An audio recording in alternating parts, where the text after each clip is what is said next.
खूनी कुआं। सीमा गर्मियों की छुट्टियों में अपनी नानी के गांव आई थी। सीमा नानी के घर पहुंचने के बाद अपनी नानी के पैर छूती है और उनसे आशीर्वाद लेती है। तभी उसकी नानी उससे कहती है, इतनी बड़ी हो गई मेरी सीमा, चल जल्दी से हाथ मुंह धो ले, मैं तेरे लिए खाना लगा देती हूँ। भूख लगी होगी ना? हाँ नानी, भूख तो लग रही है मुझे, आपके हाथ के बने हुए पीले दाल और चावल खाने की। कितना टाइम हो गया है मुझे आपके हाथ का बना हुआ दाल चावल खाए हुए। तू तो नौकरी में व्यस्त थी, तो तुझे कहाँ से टाइम मिलेगा अपनी नानी के लिए? और जब इतने टाइम बाद आई है तो ज्यादा टाइम के लिए रुक कर जाएगी तू। हाँ हाँ नानी, इस बार पूरे 2 महीने के लिए आई हूँ। सीमा की नानी अंदर जाकर उसके लिए खाना बनाने लगती है। सीमा कमरे में अकेली होती है, तभी उसे किसी औरत के रोने की आवाज सुनाई देती है। वो कभी खिड़की से बाहर झांकती है तो कभी दरवाजे से बाहर झांकती है। उसे समझ में नहीं आ रहा होता है कि आखिर रो कौन रहा है। तभी नानी खाना लेकर आ जाती है।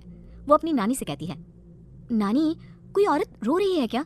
मैं जब से यहाँ आई हूँ तब से मुझे यहाँ किसी औरत की रोने की आवाज आ रही है। हे भगवान, कहीं ये वही तो नहीं? बोलो ना नानी। अरे कोई नहीं रो रहा, ये तेरे मन का वहम है। और तू ना अब खाना खा ले, ज्यादा यहाँ वहाँ की बातों में ध्यान मत दिया कर। जल्दी से खाना खा और फिर मेरे साथ आजा मेरे कमरे में, दोनों बैठकर खूब सारी बातें करेंगे। ऐसे ही अगले दिन सीमा अपनी नानी के साथ गांव के बाजार जा रही होती है। उसी रास्ते में फिर से किसी औरत के रोने की आवाज आती है। वो अपनी नानी से कहती है, अरे नानी, क्या सच में तुम्हें अभी भी किसी औरत की रोने की आवाज नहीं सुनाई दे रही? मुझे किसी औरत की बहुत बुरी तरीके से रोने और चीखने की आवाजें आ रही है। मैं बहुत परेशान हूँ नानी, आखिर ये कौन है? मुझे लगता है कि सीमा को शहर भेज देना चाहिए, यहाँ रहना उसके लिए ठीक नहीं। नानी बोलो ना, आप चुप क्यों हो जाती हो? सीमा तू घर चल, मुझे तुझसे बहुत जरूरी बात करनी है। नानी सीमा को घर ले आती है और सीमा से कहती है, सीमा कल सुबह तू शहर वापस चली जाएगी। अरे अचानक? आखिर क्या बात है नानी, आप मुझे ऐसे जाने को क्यों कह रही हो? मैं बस जो कह रही हूँ उस पर ध्यान दे। तू कल सुबह यहाँ से चली जाएगी, और ये बात मैं कोई मजाक में नहीं बोल रही। तू कल जाएगी तो मतलब जाएगी। अरे नानी, चली जाऊंगी मैं, ठीक है, पर आखिर बात क्या है ये तो बता दो। मम्मी से कोई बात हुई है या फिर मुझसे कोई गलती हुई है जो तुम मुझे अचानक से जाने के लिए बोल रही हो? देख सीमा, रात बहुत हो चुकी है और मुझे इस बारे में कोई बात नहीं करनी। चल अब चल के मेरे साथ सो जा, सुबह की बस पकड़कर तुझे शहर भी तो जाना है।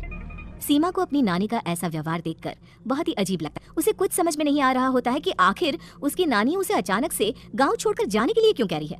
ये सारी बातें सोचते सोचते सीमा की आंख लग जाती है और वो अपनी नानी के साथ सो जाती है। ऐसे ही आधी रात को सीमा को फिर से किसी औरत की रोने की आवाज सुनाई देती है। वो उस औरत की आवाज सुनकर बार बार करवटें बदल रही होती है और तभी उसे सपने में भी एक अजीब सी औरत की परछाई दिखाई देती है, जो इतना चीख चीख कर रो रही होती है कि सीमा डरकर उठ जाती है। वो पूरे पसीने पसीने हो रही होती है। वो अपने आसपास देखती है तो घर में बिल्कुल शांति का माहौल होता है। सीमा घबरा जाती है। वो अपनी नानी को जगाने की कोशिश करती है मगर उसकी नानी नहीं जगती। सीमा को फिर से उस औरत की रोने की आवाज सुनाई देती है। आखिरकार सीमा अपने आप को रोक नहीं पाती और वो घर का दरवाजा खोलकर बाहर निकलती है। आखिर ये माजरा क्या है, आज तो मैं पता करके रहूंगी। अब आवाज का पीछा करती हुई सीमा आधी रात को गांव के चौपाल के पास बने कुएं के पास पहुंच जाती है, जहां कुएं की चारों ओर बेड़ियां लगी होती हैं। उन बेड़ियों में लगे हुए ताले के साथ एक लाल रंग का कपड़ा और माता रानी का कलावा बंधा होता है। उस कुएं में से सीमा को किसी के रोने की आवाज आती है। सीमा परेशान हो जाती है। इस कुएं में कौन है? कौन है यहाँ? सुनो, कौन है? कौन रो रहा है? वो चिल्ला चिल्ला कर पूछती है और साथ ही लोगों को जगाने की कोशिश करती है मगर किसी को भी उसकी आवाज सुनाई नहीं देती। अब सीमा खुद उस कुएं के पास की बेड़ियों और तालों को खोलने की कोशिश करती है और किसी तरह कुछ देर की मशक्कत के बाद सीमा उसको खोल भी देती है। और जैसे ही वो कुआं खोलकर उसके अंदर झांकती है, सीमा उस कुएं में गिर जाती है। इतने में उसकी नानी की नींद भी खुल जाती है और सीमा को पास ना देखकर नानी परेशान हो जाती है। नानी घबराकर पूरे घर में उसे ढूंढने की कोशिश करती है, जिसके बाद उसकी नानी और सभी लोग उस खूनी कुएं के पास जाते हैं और सीमा की नानी कुएं के पास खड़ी होती है। सभी गांव वालों और सीमा की नानी को सीमा के चिल्लाने की आवाज आती है, बचाओ, कोई मुझे बचाओ। मेरी बच्ची, हम आ गए, हम तुझे बचा लेंगे। नानी, मुझे यहाँ बहुत डर लग रहा है। यहाँ इंसान की कटी हुई मुंडियाँ, हाथ, पैर और कंकाल है और खून भी है।